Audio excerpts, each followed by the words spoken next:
अस्सलाम वालेकुम student, welcome to chemistry super concept. Student, इससे पहले हम लोगों ने डिस्कवरी ऑफ कैथोड रेस पे बात की थी और एटॉमिक स्ट्रक्चर पे बात की थी। तो आज स्टूडेंट फर्स्ट ईयर का अगला सेशन जो कि स्टूडेंट होगा किस चीज पे, प्रॉपर्टीज ऑफ कैथोड रेस पे। तो आज हम प्रॉपर्टीज ऑफ कैथोड रेस के बारे में पढ़ेंगे कि what are the properties of cathode rays student. तो टॉपिक है हमारा properties of cathode rays. Properties of cathode rays पे स्टूडेंट आज हम बात करेंगे। ठीक है स्टूडेंट, ये हमारा टॉपिक होगा आज का। तो सबसे पहली प्रॉपर्टी पे बात करते हैं स्टूडेंट, दैट इज कि cathode rays are negatively charge. Cathode rays are negatively charge. ये देखते हैं स्टूडेंट कि ऐसा क्यों होता है। नंबर वन स्टूडेंट कि they are negatively charge. Cathode rays are negatively charge. ये स्टूडेंट के इनकी पहली प्रॉपर्टी है, negatively charged. Student, this property was first detected by J.J. Perrin and what J.J. Thomson. ये J. Perrin और J.J. Thomson ने इसको क्या किया था, डिटेक्ट किया था। जब इन्होंने क्या किया कि जब इलेक्ट्रिक डिस्चार्ज ट्यूब के अंदर क्या किया, उन्होंने इलेक्ट्रिक फील्ड जो उन्होंने अप्लाई की, तो उन्होंने देखा कि the cathode rays were deflected towards the positive plate। वो क्यों हुई, पॉजिटिव प्लेट की तरफ डिफ्लेक्ट हुई। जहां से उन्होंने ये एक्सट्रैक्ट किया, क्योंकि ये पॉजिटिव रेस की पॉजिटिव प्लेट की तरफ गई है, तो लिहाजा इन पे क्या होगा, इन पे नेगेटिव चार्ज होगा। लिहाजा उन्होंने क्या किया, लिहाजा उन्होंने कहा कि ये जो रेज है कि नेगेटिवली चार्ज स्टूडेंट। और स्टूडेंट अगर हम बात करें इसके जो है ना कि किस तरह का डिस्चार्ज ट्यूब, तो डिस्चार्ज ट्यूब लास्ट लेक्चर में मैंने आपके सामने ड्रा भी किया था कि क्या होता है। इसी तरह एक ट्यूब होती है, ये लेट स्टूडेंट इधर यहाँ पे नीचे क्या लगा हुआ है जी, वैक्यूम पंप लगा हुआ है। और इधर ये एक बार फिर से बैटरी के साथ के जी कनेक्टेड है। और सिमिलरली यहाँ पे के जी, यहाँ पे कैथोड है और यहाँ पे के एनोड है। यहाँ पे एनोड है और यहाँ पे के स्टूडेंट कैथोड है। तो उन्होंने क्या किया, उन्होंने यहाँ पे क्या किया कि इलेक्ट्रिक फील्ड उन्होंने अप्लाई की। यहाँ पे उन्होंने रखा क्या, पॉजिटिव प्लेट। सुन, यहाँ पे उन्होंने पॉजिटिव प्लेट रखा और यहाँ पे क्या रखा, यहाँ पे उन्होंने नेगेटिव प्लेट रखा। तो उन्होंने देखा स्टूडेंट कि जब ये रेज यहाँ पे क्या हुई, कैथोड से प्रोड्यूस हुई, ये जब यहाँ से ट्रेवल करने लगी आगे, ये इस तरह ट्रेवल करने लगी, तो आगे जब यहाँ तक पहुंची तो उन्होंने देखा कि ये रेज आगे इस तरफ डिफ्लेक्ट हो गई, पॉजिटिव प्लेट की तरफ डिफ्लेक्ट होने लगी। तो यहां से उन्होंने ये रिजल्ट एक्सट्रैक्ट किया कि दे आर नेगेटिवली चार्ज। ये क्या, ये नेगेटिवली चार्ज है, इसीलिए ये इलेक्ट्रिक डिस्चार्ज के अंदर या डिस्चार्ज ट्यूब के अंदर ही पॉजिटिव प्लेट की तरफ डिफ्लेक्ट हुई है स्टूडेंट। इनकी जो दूसरी प्रॉपर्टी है स्टूडेंट, दैट इज कि they are travel in a straight line. कि they travel in a straight line की क्या, number two, travel in straight line. Straight line ये कैसे हो स्टूडेंट, ये इस तरह हो स्टूडेंट कि जब कैथोड रेस के रास्ते में क्या स्टूडेंट, एक ओपेक ऑब्जेक्ट उसने रखा। अब ये किसने फाइंड की स्टूडेंट, ये प्रॉपर्टी मैं बाद में आपको बताऊंगा कि जब कैथोड रेस के रास्ते में क्यों एक ओपेक ऑब्जेक्ट रखा गया, तो ये रेस जाके उससे स्ट्राइक किया और आगे किया शेडो उसका कास्ट किया। तो यहां से इस बात का पता चला कि they travel in a straight line student. तो इसकी जो डायग्राम डिस्चार्ज ट्यूब स्टूडेंट वो कुछ यूं है कि आपके पास स्टूडेंट, अगर मैं डायग्राम पे बात करूं, ये इस तरह का स्टूडेंट आपके पास ये डायग्राम है और यहां पे ये स्टूडेंट ये स्टूडेंट इस तरह का आपके पास ये डायग्राम है। तो यहां पे क्या स्टूडेंट, यहां पे कैथोड है, यहां पे क्या स्टूडेंट, कैथोड स्टूडेंट। और यहां पे एक ओपेक ऑब्जेक्ट जो है वो रखा गया है, ये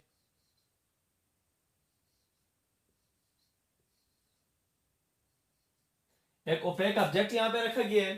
तो अब यहां से क्या होता है, यहां से ये रेज आगे जो है ट्रेवल करती है आगे इस तरह। तो अब इनके रास्ते में आगे क्या रखा हुआ है, एक ओपेक ऑब्जेक्ट रखा हुआ है। तो जब ये रेस जाके इससे टकराई तो इन्होंने आगे फ्लोरेसेंस स्क्रीन पे क्या किया, इन्होंने शेडो कास्ट किया। जब इन्होंने शेडो कास्ट किया तो इससे इस बात का पता चला कि they are travel in a straight line and this property was determined by J W Hittorf. J W Hittorf ने जो है ना ये प्रॉपर्टी जो है ना वो फाइंड की। इस तरह स्टूडेंट इसको ब्लैक कर दें क्योंकि क्या शेडो बनाए हैं। तो सर स्टूडेंट ये इन्होंने क्या की कि आगे जो फ्लोरेसेंट स्क्रीन था तो उन्होंने क्या कि यहाँ पे आगे जाके इसका शेडो कास्ट किया। तो यहां से इस बात का पता चला कि they travel in a straight line. तीसरी प्रॉपर्टी पर स्टार्ट बात करते हैं स्टूडेंट कि they are material in nature. ये क्या स्टूडेंट मटेरियल इन नेचर है। तो स्टूडेंट आप देखते हैं कि how they are material in nature. Student they are material in nature, they are material in nature because cathode rays are the stream of stream of particles। क्या stream of particles है having mass and velocity, जिनके क्या मास और velocity. अब student हम इस बात को देखेंगे और आपको मैं बताऊंगा कि प्रॉपर्टी किसने जो है ना वो फाइंड की इनकी। स्टूडेंट ये आपके पास एक बार फिर से उसी तरह का क्या जो डिस्चार्ज ट्यूब है, इस तरह स्टूडेंट इसको यहां से वैक्यूम पंप से इसको कनेक्ट किया गया, एक बार फिर यहां से सिमिलरली बैटरी से इसको कनेक्ट किए गए। लेकिन स्टूडेंट हमारा गरज चूंकि मेन काम हमारा यहाँ पे होगा। अब क्या हुआ है जी कि यहाँ पे ये कैथोड है, कैथोड, और यहाँ पे स्टूडेंट क्या है जी एनोड है, एनोड, और ये क्या जी कैथोड। तो अब यहां से क्या हुआ, अब इन्होंने क्या किया कि इनके रास्ते में एक क्या हुआ स्टूडेंट, एक रोटेटिंग ऑब्जेक्ट रख दिया। क्या कि एक क्या लाइट रोटेट अ लाइट पेडल व्हील, एक लाइट पेडल व्हील जो है कि इनके रास्ते में इधर रख दिया। इधर एक लाइट पेडल व्हील ने कि इनके रास्ते में रख लिया स्टूडेंट, एक लाइट पेडल व्हील। तो जब ये रेज यहां से प्रोड्यूस हुई, ये चूंकि कैथोड से प्रोड्यूस हुई है ना, देखिए जब यहां से प्रोड्यूस हुई तो ये रेस जब जाके ये जो लाइट पेडल व्हील था जब इस पे स्ट्राइक कर गई तो इन्होंने क्या किया, इन्होंने इसको यू रोटेट किया, यू यहां से फिर ऊपर ये आगे इन्होंने क्या किया, इसको रोटेट किया। तो यहां से इस बात का पता चला कि they are material in nature. क्यों स्टूडेंट, क्योंकि cathode rays are actually the stream of particles. ये क्या स्ट्रीम्स ऑफ पार्टिकल्स हैं जिनका क्या student having mass and velocity. तो आपको पता है स्टूडेंट कि मास और वेलोसिटी किस चीज के बराबर होता है, पी मोमेंटम के बराबर होता है। लिहाजा इनके क्या मोमेंटम है। और दूसरी बात स्टूडेंट की इनकी क्या है जी काइनेटिक एनर्जी भी है, कि इन पार्टिकल्स की काइनेटिक एनर्जी भी है और मोमेंटम भी है। So they are material in nature. अब स्टूडेंट दिस प्रॉपर्टी, अब स्टूडेंट ये प्रॉपर्टी किसने फाइंड की, this property was determined by what, by William Crookes. इसको विलियम क्रुक्स ने स्टूडेंट फाइंड किया था। तीसरी प्रॉपर्टी पे बात करते हैं स्टूडेंट कि तीसरी प्रॉपर्टी क्या है। जो तीसरी प्रॉपर्टी है स्टूडेंट दैट इज के they show deflection in the magnetic field, they show deflection in the magnetic field, so they are charge particles. जैसा कि ये मैग्नेटिक फील्ड के अंदर क्या करती हैं, डिफ्लेक्शन शो करती हैं, लिहाजा ये क्या है, ये चार्ज्ड पार्टिकल्स हैं। क्योंकि जो न्यूट्रल पार्टिकल होते हैं वो न्यूट्रल मैग्नेटिक फील्ड में डिफ्लेक्शन शो नहीं करता। तो क्या शो डिफ्लेक्शन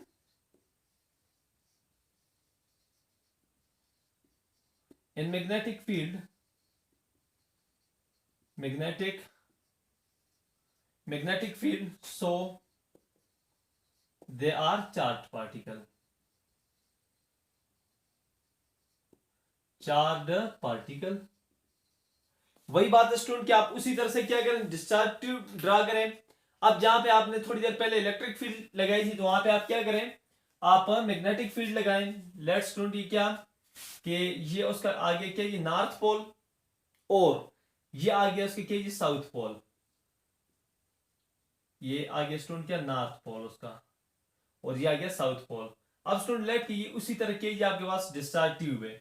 तो जब यहां से ये रेज जो यहां से प्रोड्यूस हुई, अब ये चीज ये मैग्नेटिक फील्ड लाइंस है, ये जो नॉर्थ और साउथ पोल्स के दरमियान है। तो जो ये इस राइट एंगल पे आ गए स्टूडेंट, जो ये इस राइट एंगल्स पे आके थोड़ी डिफ्लेक्ट हो गई, तो यहां से इस बात का पता चला कि they are what, they are charge particles, जिनके जी चार्ज पार्टिकल्स हैं। And this property was once again determined by whose, by J Thomson. ये किसने डिटरमाइन किया? ये जे थॉमसन ने स्टूडेंट डिटरमाइन किया था। अब student cathode rays cause fluorescence when they strike the what the discharge tube wall, की जब ये डिस्चार्ज ट्यूब की वॉल पे क्या करती है? स्ट्राइक करती है, तो दे कॉज फ्लोरेसेंस। अब स्टूडेंट आपके सामने मैं ये बना देता हूं जी, ये वही स्टूडेंट के जी डिस्चार्ज ट्यूब है। ये यहाँ पे क्या स्टूडेंट, यहाँ पे वैक्यूम पंप लगा हुआ है, वैक्यूम पंप है, और यहाँ पे आपने इसको बैटरी से कनेक्ट किया है। अब देखें स्टूडेंट, ये आपके पास क्या है स्टूडेंट? ये कैथोड है, नेगेटिवली चार्ज, और ये एनोड है, पॉजिटिवली चार्ज। तो अब देखें कि ये क्या करती है? ये फ्लोरेसेंस काज करती है when they strike what the wall, the fluorescence की जब ये जो है ना वॉल ऑफ द ट्यूब पे, या वॉल या glass, wall of the glass tube पे ये क्या करती है? स्ट्राइक करती है, तो ये फ्लोरेसेंस काज करती है, ये चमक काज करती है। तो लेट्स स्टूडेंट यहां से जब ये ट्रेवल कर गई आगे स्टूडेंट, और जाके जब इस वॉल पे ये स्ट्राइक कर गई, यहाँ पे आ गए, तो इन्होंने यहाँ पे क्या किया? यहाँ पे फ्लोरेसेंस काज किया, यहाँ पे फ्लोरेसेंस काज किया, तो they cause fluorescence on the surface of what wall when they strike it. अब स्टूडेंट इससे अगली प्रॉपर्टी ये है, अब स्टूडेंट ये इनकी कौन सी प्रॉपर्टी थी? इनकी पांचवी प्रॉपर्टी थी कि they cause fluorescence when they strike on the wall of the discharge tube, की जब डिस्चार्ज ट्यूब की वॉल पे स्ट्राइक करती है, ये फ्लोरेसेंस काज करती है। छठी प्रॉपर्टी है कि they ionises the gases, they cause the ionisation of gases. अब स्टूडेंट यहां से जब ये पार्टिकल्स के हुए जी एमिट हुए, अब यहां पे आपको पता है स्टूडेंट रास्ते में क्या होंगे? रास्ते में गैस मॉलिक्यूल्स होंगे, गैस के एटम्स होंगे या मॉलिक्यूल्स होंगे। तो जब ये क्या करेंगे? ये इस पे स्ट्राइक करेंगे, ये इस पे स्ट्राइक करेंगे। अब स्टूडेंट ये क्या थे? ये एटम थे, इन पे क्या हुआ? इन रेज ने स्ट्राइक किया, तो एज अ रिजल्ट ये इनको आयनाइज कर देगा। ये क्या, लेट अगर कोई एटम ए था तो उस पे ए पॉजिटिव और साथ में उससे इलेक्ट्रॉन जो है ना वो क्या कर लेगा? निकाल लेगा, उसको आयनाइज कर देगा, आयनिक फॉर्म में कर लेगा। तो ये इनके रास्ते में जो गैस मॉलिक्यूल्स आते हैं, तो ये इनको क्या करती हैं? आयनाइज करती हैं, कि they cause ionisation of the gases student. अब student they have the reducing effect. अब स्टूडेंट क्या है? इनका रिड्यूसिंग इफेक्ट होता है, दे ऑक्सीडाइज अदर, ये क्या करते हैं? दूसरों को ऑक्सीडाइज करती हैं, और खुद क्या होती है? खुद इनका क्या होता है? रिड्यूसिंग इफेक्ट होता है।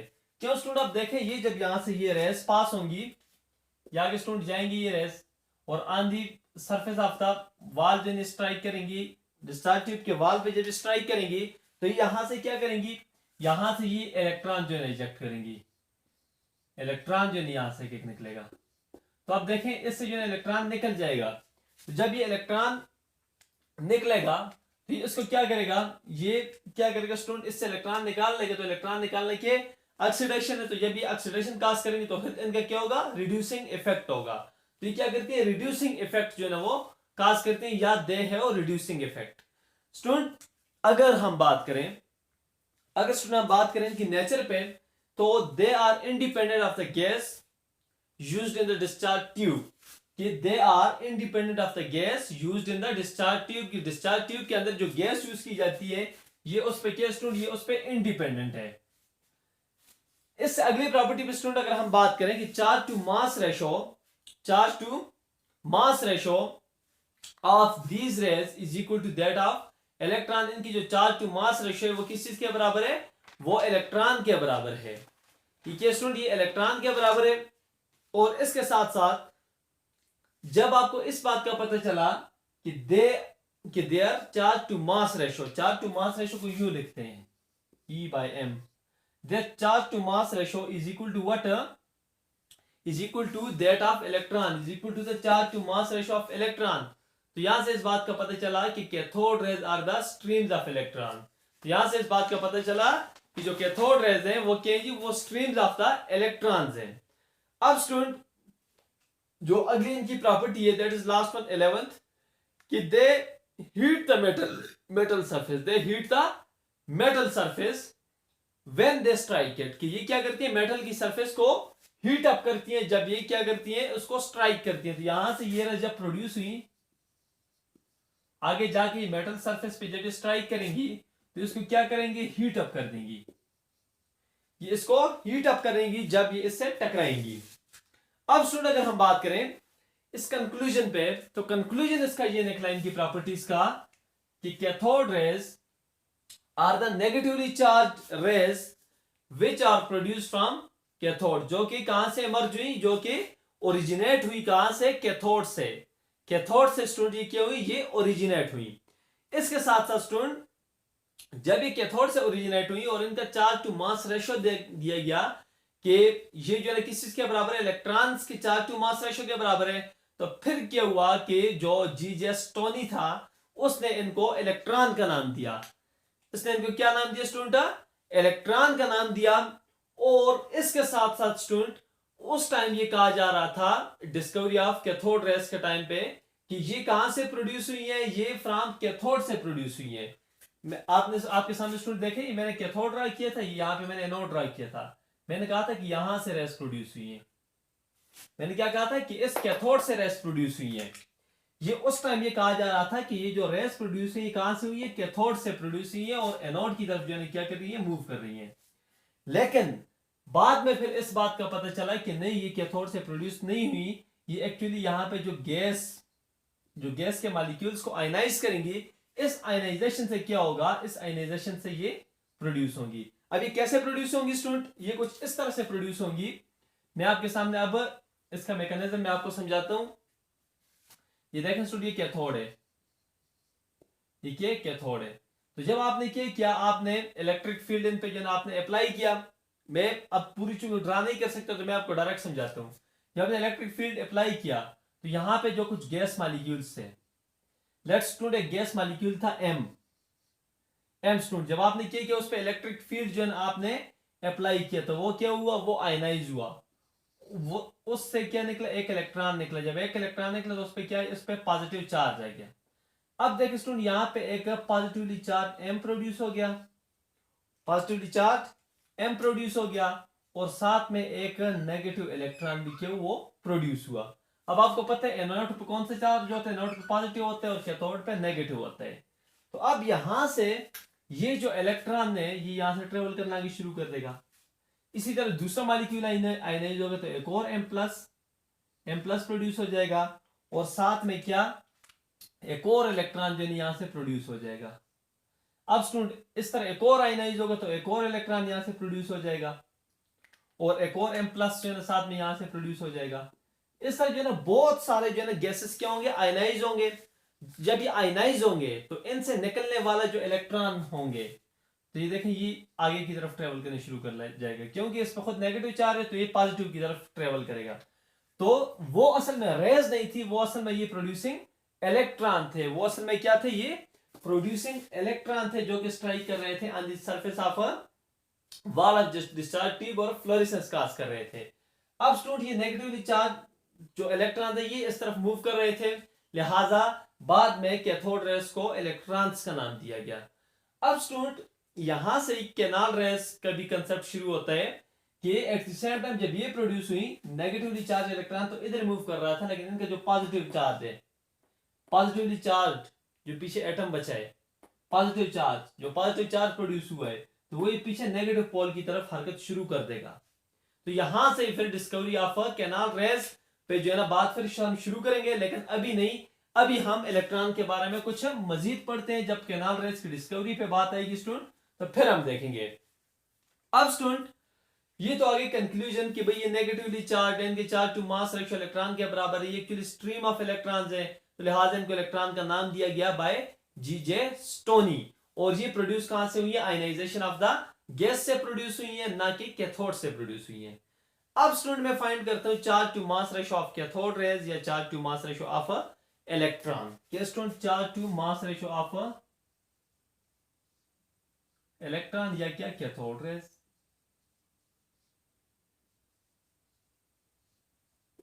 तो स्टूडेंट इस पे बात कर लेते हैं, charge to mass ratio of cathode rays or electron. First of all, student, it was determined by J.J. Thomson in 1897. 1897 के अंदर क्या इसको डिटरमिन किया किसने? J.J. थॉमसन ने. By using a special discharge tube, उसने किया था, एक स्पेशल डिस्चार्ज ट्यूब उसने यूज किया था स्टूडेंट. उसने इस डिस्चार्ज ट्यूब के अंदर किया था कि लेट स्टूडेंट आपके पास है ये क्या स्टूडेंट, ये डिस्चार्ज ट्यूब है ये स्टूडेंट, और आगे उसने किया था ये स्टूडेंट. अब आगे ये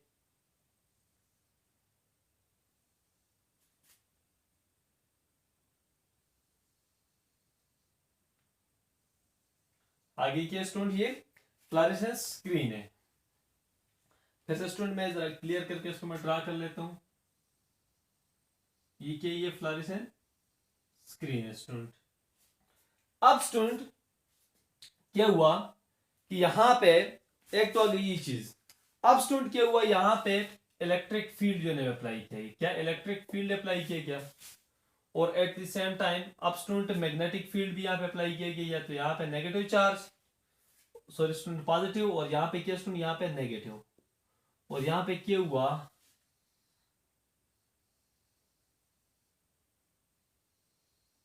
ये स्टूडेंट तो क्या हुआ, मैग्नेटिक फील्ड भी क्या हुआ, अप्लाई किया गया. अब स्टूडेंट ये आ गया इसका साउथ पोल, और ये आ गया इसका नॉर्थ पोल. अब स्टूडेंट यहां पे जो एनोड बनाएंगे स्टूडेंट, स्टूडेंट उसके साथ एक स्मॉल स्लिट भी जो है ना वो फिट की गई. क्या कि anode provide with a small slit. अगर स्टूडेंट मैं यहां पे क्या करूं, ये आ गया मेरे पास क्या, कैथोड. स्टूडेंट इसके साथ ये मैं बना देता हूं इधर, यहां पे ये आ गया क्या, कैथोड. ये क्या है स्टूडेंट, कैथोड.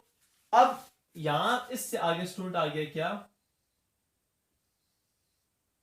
ये आ गया क्या, स्मॉल स्लिट. और इससे आगे गया स्टूडेंट क्या, ये आ गया स्टूडेंट क्या, एनोड. अब मैं यहां पे स्टूडेंट इसको मैं लिख देता हूं क्या,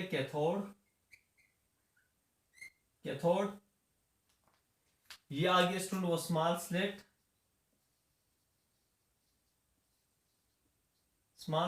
और जो ये था स्टूडेंट ये आ गया क्या, एनोड. अब स्टूडेंट देखें, सबसे पहले अब स्टूडेंट ये उसने स्पेशल डिस्चार्ज ट्यूब उसने यूज किया था. तो सबसे पहले स्टूडेंट उसने क्या किया, उसने क्या कि यहां से जो कैथोड रेस प्रोड्यूस हो रही थी, तो पहले उसने क्या किया कि इलेक्ट्रिक फील्ड भी अप्लाई किया और मैग्नेटिक फील्ड भी उसने क्या किया, अप्लाई किया. तो जब उसने इलेक्ट्रिक फील्ड और मैग्नेटिक फील्ड दोनों अप्लाई किए, तो उसने देखा कि यहां से जो कैथोड रेस प्रोड्यूस हुई, तो इस स्लिट से निकलकर एनोड से भी निकल गई और इधर तक पहुंच के स्टूडेंट इधर डायरेक्ट. तो यहां पे इन्होंने क्या किया कि यहां से सीधे गुजर के इन्होंने पॉइंट P1 पे स्ट्राइक कर लिया. स्टूडेंट. फिर उसने क्या किया, फिर उसने इलेक्ट्रिक फील्ड को बरकरार रखा और मैग्नेटिक फील्ड को उसने हटा दिया. जो मैग्नेटिक फील्ड स्टूडेंट, थोड़ी देर के लिए आप ये समझे कि इसको क्या ये मैग्नेटिक फील्ड जो मैंने नीचे ड्रा किए, इसको उसने अब क्या किया, रिमूव किया, सिर्फ इलेक्ट्रिक फील्ड को उसने रखा. तो जब उसने इलेक्ट्रिक फील्ड को रखा स्टूडेंट, यहां पे इसको मैं सीधा ड्रा कर लेता हूं, ये तो इलेक्ट्रिक फील्ड को जब उसने मौजूद रखा और मैग्नेटिक फील्ड को हटा दिया, तो फिर क्या हुआ कि यहां से ये रेस जो फिर आके यहां तक तो इसी तरह आ रही थी, लेकिन यहां से ये रेस जाके सीधे स्टूडेंट क्या, पॉइंट P2 पे स्ट्राइक कर गई. क्या स्ट्राइक कर गई, पॉइंट P2 पे स्ट्राइक कर गई. फिर उसने क्या किया, फिर उसने ये मैग्नेटिक फील्ड को बरकरार रखा, जो इलेक्ट्रिक फील्ड उसने अप्लाई की थी उसको उसने हटा दिया. तो उसने देखा कि फिर यहां से रेस प्रोड्यूस हुई और यहां तक इसी तरह ही, और यहां से वन सेकेंड जाके किधर स्ट्राइक किया, P3 पे स्ट्राइक किया. स्टूडेंट पहले जब उसने दोनों अप्लाई किया तो P1 पे स्ट्राइक किया. जब उसने मैग्नेटिक फील्ड को हटाया, सिर्फ इलेक्ट्रिक फील्ड अप्लाई किया तो फिर P2 पे स्ट्राइक किया। जब उसने इलेक्ट्रिक फील्ड को हटा के मैग्नेटिक फील्ड अप्लाई किया तो P3 पे स्ट्राइक किया। अब उसने किया स्टूडेंट कि इलेक्ट्रिक और मैग्नेटिक फील्ड दोनों को बरकरार रखा, दोनों को बरकरार रखा, इसको भी नहीं हटाया, इसको भी नहीं हटाया। फिर से जब उसने देखा कि यहां से फिर रेस प्रोड्यूस हुई, फिर यहां से सीधा गुजर के एक बार फिर से P1 पे स्ट्राइक कर गए स्टूडेंट। तो अब स्टूडेंट ये तो हुआ क्या, एक्सपेरिमेंट। अब स्टूडेंट इससे आगे मैं जाता हूं डेरिवेशन पे, जहां पे स्टूडेंट उसने क्या किया, उसने strength of the electric and magnetic field से charge to mass ratio find की। अब स्टूडेंट क्या कि एक्सपेरिमेंट तो आपने देख लिया स्टूडेंट, तो अब हम क्या करेंगे कि विद द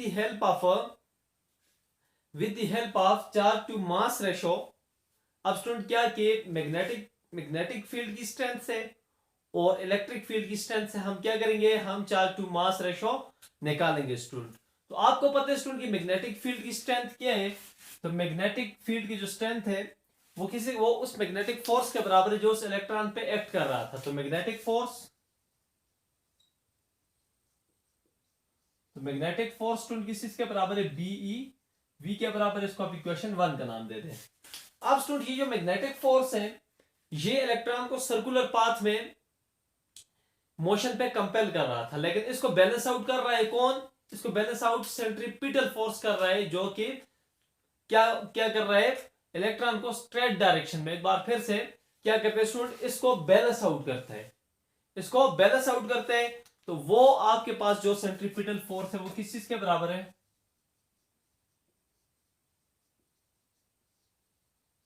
सेंट्रीपिटल फोर्स, तो वो बराबर है स्टूडेंट mv²/r। अब स्टूडेंट जैसा कि मैंने कह दिया कि ये दोनों एक दूसरे को बैलेंस आउट कर रही हैं, तो इसका मतलब कि ये दोनों आपस में बराबर हैं, तभी एक दूसरे को बैलेंस आउट कर रही हैं। सो बाय कंपेयरिंग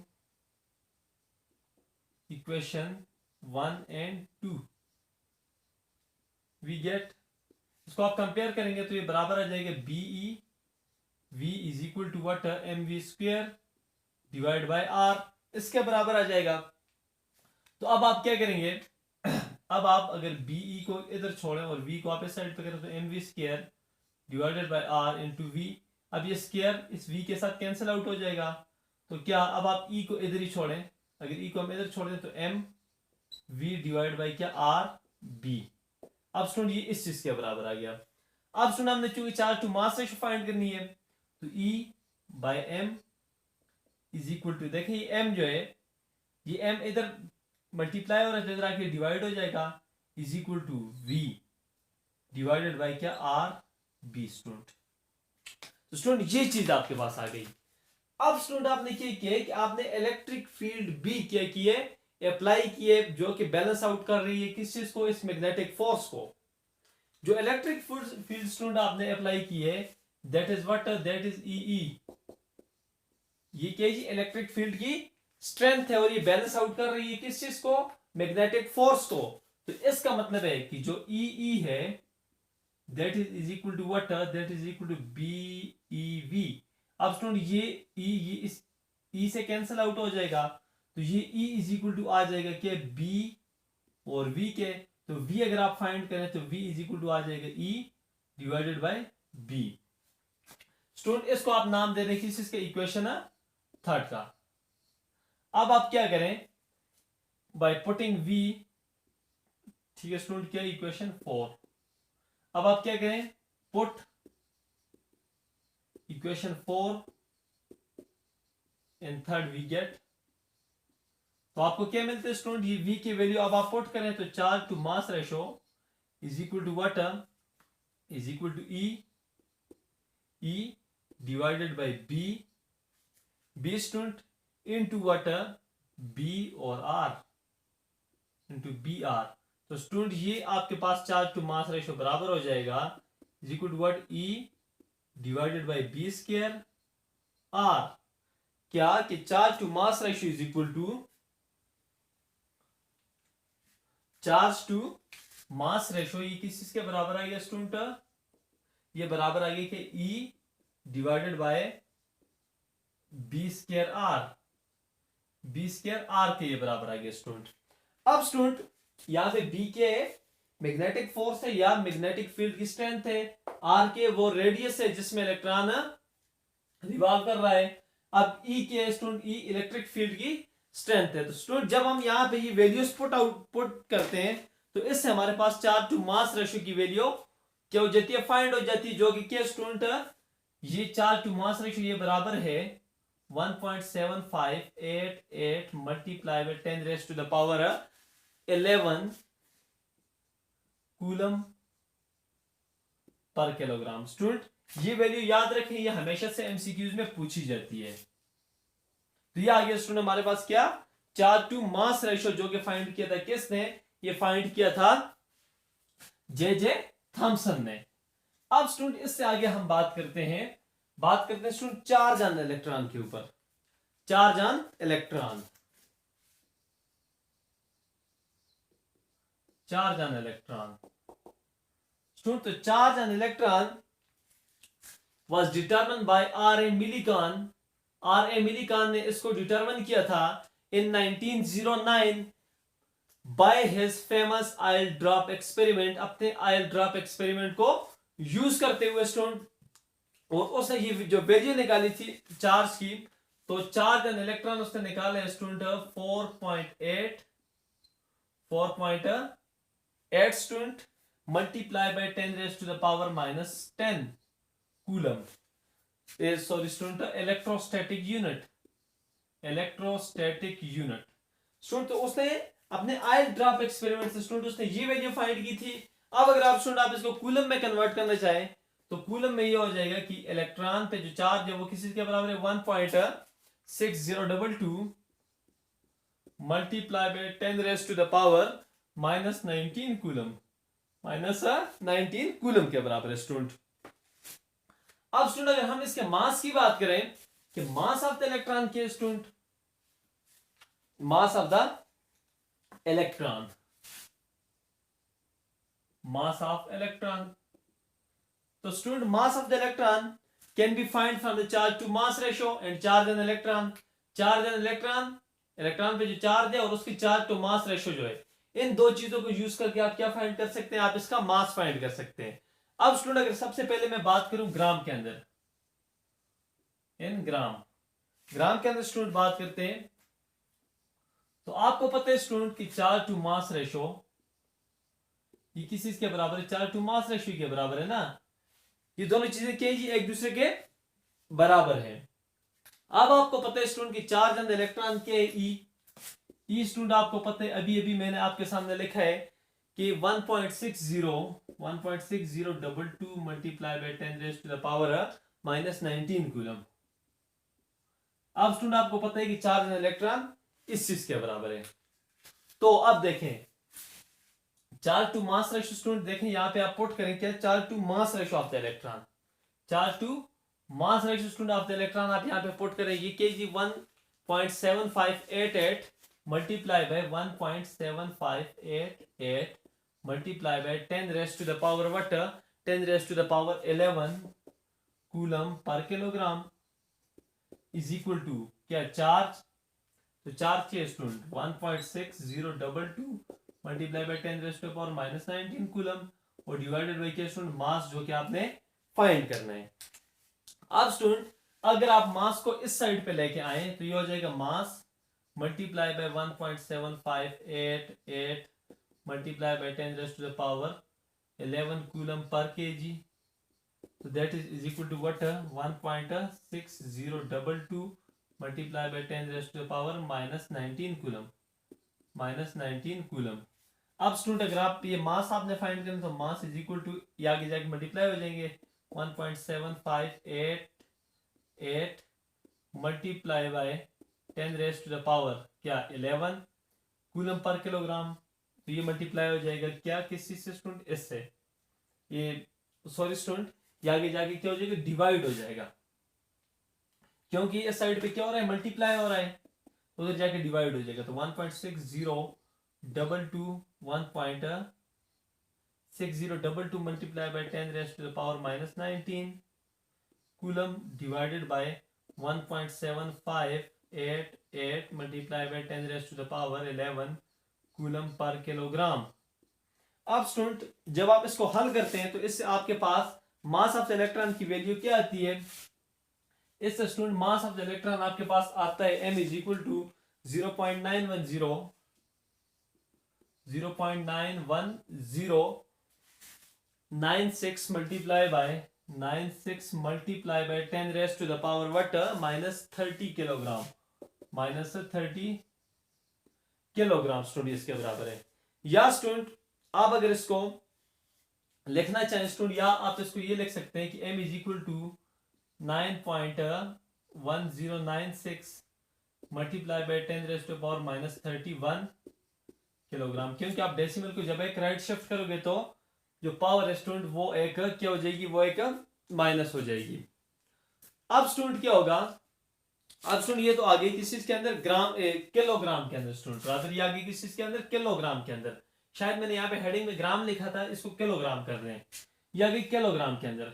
अब स्टूडेंट यही आपकी जो वैल्यू है, अब अगर आप इसको ग्राम के अंदर करना चाहें तो ग्राम के अंदर आप इसको कैसे करेंगे?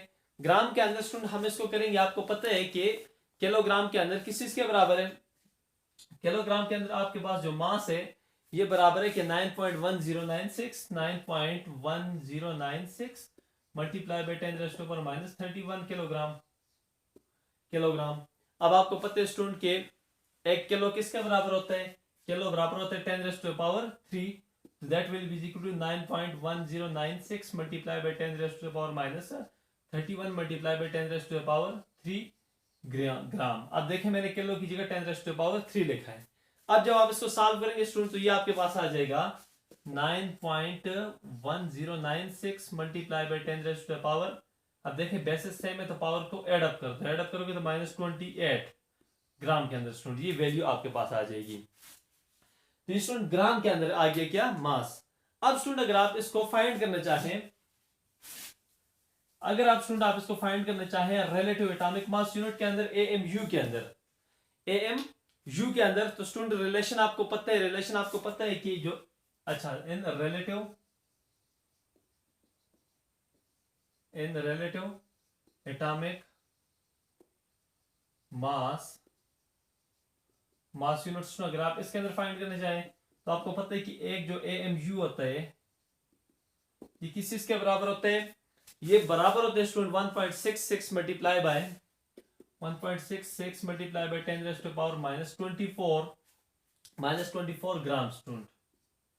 तो अब आपको पता है कि मास ऑफ द इलेक्ट्रॉन किस चीज के बराबर है?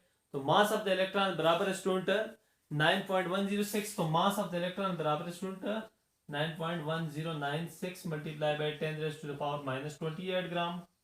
ये इस चीज के बराबर है। इसको डिवाइड करें इस पे कि 1.66 multiply by 10 raise to the power -24 ये स्टूडेंट ग्राम। अब स्टूडेंट जब आप इसको सॉल्व करते हैं तो ये आपके पास आ जाएगा क्या, 0.00055 AMU एटॉमिक मास यूनिट। तो ये स्टूडेंट आपके पास आ जाएगा एटॉमिक मास यूनिट के अंदर। तो स्टूडेंट ये था हमारा आज का लेक्चर जो कि अपने अख्ताम को पहुंचा, जो कि यकीनन तौर पर स्टूडेंट कैलकुलेशन है लेकिन इतनी मुश्किल भी नहीं है। अगर आप इस पर प्रैक्टिस करें तो आप इसको बड़े आसानी से सीख सकते हैं। तो स्टूडेंट अगर आपने कोई नई चीज इसमें सीखी है तो आपने मुझे कमेंट सेक्शन में लाजमी बताना है। Thank you so much. इसके साथ स्टूडेंट अगर आपने ये चैनल सब्सक्राइब नहीं किया तो इसको सब्सक्राइब करें और अपने दोस्तों के साथ भी शेयर करें। Thank you so much.